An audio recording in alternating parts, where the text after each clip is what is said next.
Work less, finish more is a hands-on guide to adopting a more focused frame of mind and developing habits that will enhance your productivity levels, give you a sense of accomplishment, and put you in the right direction in order to achieve your objectives. Being productive is something that many of us strive to achieve every day. Contrary to the general perspective, productivity is not about how many hours you work, but rather how to get more of the hours you spend working. Moreover, the reason why people want to be productive at work is, ironically, to have more free time outside their job.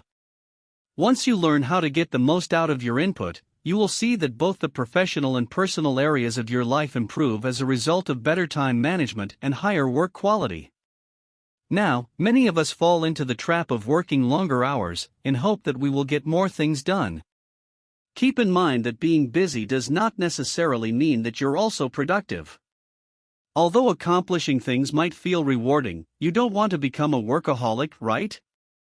Work less, finish more steps in to help you find the proper work-life balance by offering great advice on how to understand productivity. The book reveals ways through which you can work fewer hours and raise the quality standard of your output. Here are my favorite 3 lessons from the book. 1. Follow the 6 principles of productivity to get more out of your work. 2. Learn to prioritize tasks during the day and avoid spending too much time on meaningless activities. 3. Take every aspect of your life and organize it to create a sense of control and tidiness.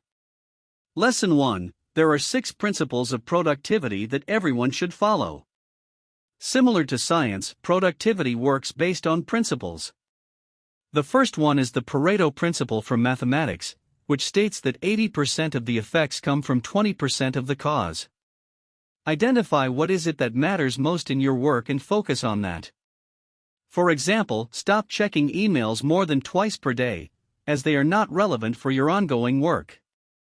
The second principle states that motivation doesn't matter. Work because you're disciplined, not because you feel motivated at that moment.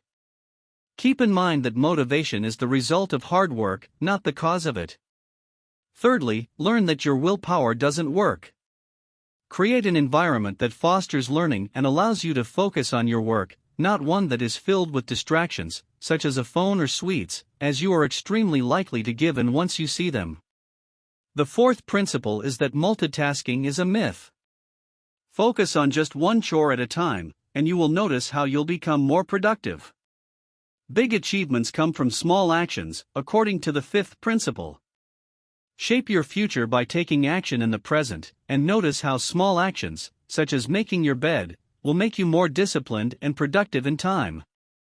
The last principle is that your success comes from your habits. Similar to the fifth principle, accepting this truth can make you more productive. Learn that past habits shaped your personality and who you are today, so take action and work on the person you want to be tomorrow, starting now. Lesson 2. Being productive implies prioritizing and giving up meaningless activities. Every day we have to make choices. Even if we don't realize it, we make dozens of choices, from where to have our coffee, to more important decisions, such as the ones related to our job or family. This lesson is about how we make our choices and how we prioritize our activities. If you use the 6 principles to achieve everything, you will end up achieving nothing, the book says. So you have to be careful with what you start, as you have a limited time in a day. Learn to be focused and when to say no to what doesn't matter to you. But first, you have to know what to focus on. Carefully set your objectives by working backwards. Picture your ideal life in detail.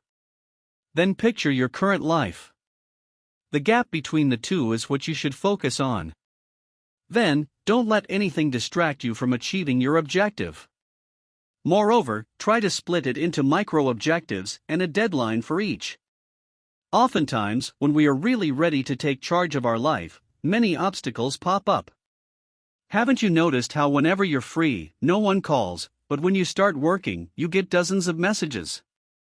When this happens, learn how to say no and communicate your boundaries. This will help you create healthy relationships as well. Lesson 3. Tidying up your life, from the mail inbox to your space, can enhance productivity. Our environment sets the tone for us. When our house is clean and our space is organized, it is easier for us to get things done and become more efficient. Therefore, this is where you should start your journey towards being more disciplined and productive. Keep in mind that Americans need less than 10% of what they use, according to the book. Consider becoming a minimalist, or at least, living a simpler life. How? Well, start by observing your space and see what fills it without adding more value to it, or your life. Then, get rid of it by donating the item or simply throwing it away if it's of no use. Moreover, try leaving the space empty and not going to shop for more items with the first occasion. If you're not convinced yet, you should know that minimalism not only reduces your expenses, but it also saves you time, as you won't have that many items to carry around and take care of. Still, tidying up your space is more than just becoming minimalist. Organize every aspect of your life, even your computer. When was the last time you went through all your emails and sorted out your inbox?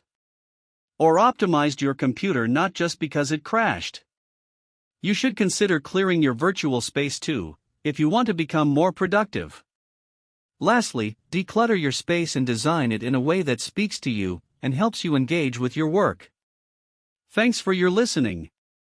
Subscribe to the channel for more summary books, like and share it with others for the advantage to reach the maximum number.